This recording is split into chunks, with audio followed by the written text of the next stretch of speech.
Ada dua versi kitab Mahabharata, yaitu versi India dan versi Indonesia, spesifiknya versi Jawa. Yang saya baca yang versi India.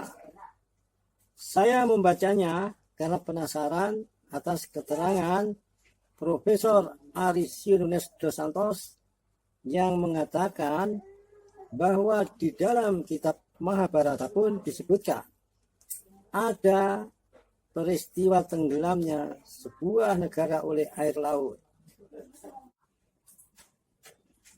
Arjuna pun pulang ke Hastinapura dengan naik kereta. Ketika sang Arjuna meninggalkan negeri Dwaraka, sekejap mata negeri itu telah digenangi air, kembali jadi laut lagi. Pada sisi lain, peneliti hebat dari Brasil itu pun mengutip naskah dari kitab Pustaka Raja Purwa karya Pujangga Ranggawasita tentang letusan Gunung Krakatau yang memisahkan Jawa dan Sumatera. Api besar membara, mencapai langit. Keluar dari gunung itu ada guncangan bumi hebat, kegelapan semesta, guruh dan kilat.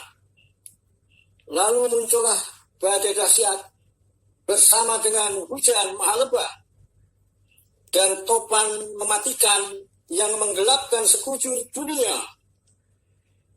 Ketika air surut, dapat dilihat Pulau Jawa telah terbagi dua, sehingga menciptakan Pulau Sumatera. Jadi dunia pewayangan itu berkaitan dengan peristiwa nyata. Perang Baratayuda yang sesungguhnya terjadi di wilayah Indonesia.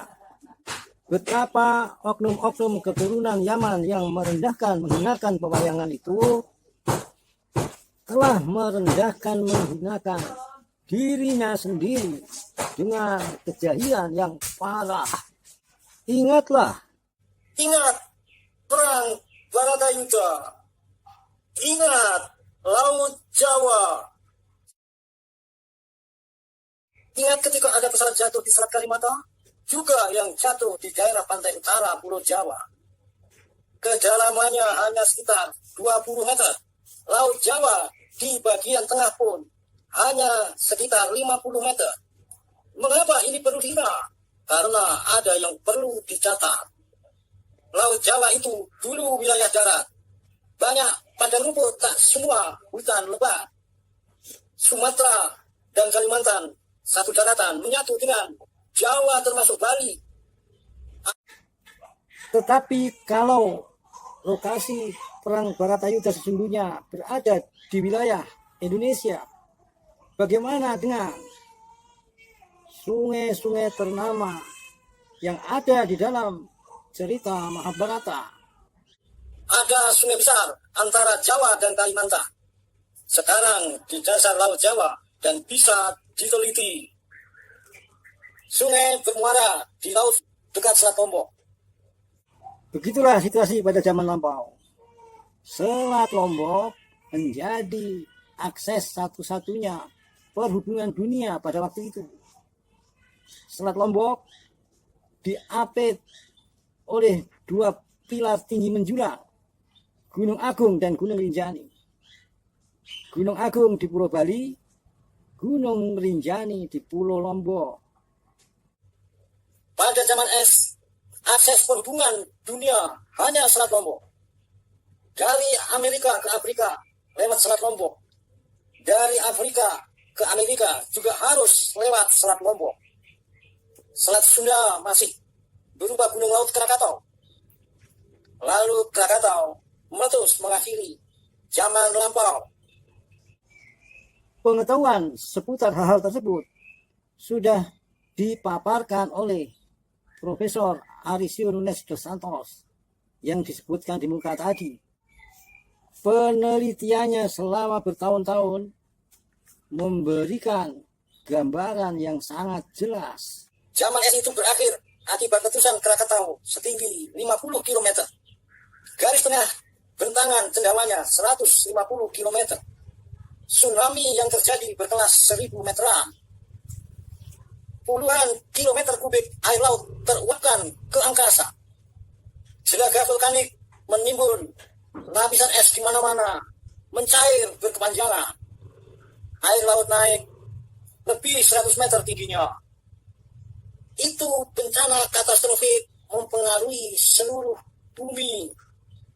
Terjadi banjir dunia. Selat muncul di mana-mana. Bagaimana dengan mitos? Sudah berkali-kali saya sampaikan, mitos itu bahasa pencatatan, bahasa pendokumentasian peristiwa geologis yang sangat bermakna. Biasa-biasa saja dengan simbol-simbol. Kepala kerbau, tanduk, bulan sabit, menara kembar, atap rumah, dan masih banyak lagi yang lainnya. Semua itu sama saja. Ekspresi kecerdasan manusia sepanjang zaman. Mengenang, mencatat, mengingat peristiwa dua gunung yang pernah menghancurkan dunia, yaitu letusan Gunung Krakatau dan Gunung Toba. Sehubungan dengan piramid sejati yang menelan sangat banyak kematian, letusan Gunung Krakatau yang mengakhiri zaman lampau dikenang, diperingati secara spesifik. Letusan gunung itu mengakibatkan kematian tiada terperi. Dikenang, diperingati dengan simbol piramid-piramid di seluruh dunia. Bagaimana pula dengan lokasi perang Baratayuda yang sesungguh-sungguhnya? Perang Baratayuda terjadi sebelum bencana. Petunjuk ini melandasi pengertian yang utama. Bagaimana dengan lokasi perang Baratayuda yang sesungguhnya? Jawabnya sudah menjadi bagian dari sejarah Laut Jawa. Wahai, tanyakan pada oknum-oknum keturunan Yaman yang merendahkan, menghinakan pewayangan. Mau kemana muka disembunyikan?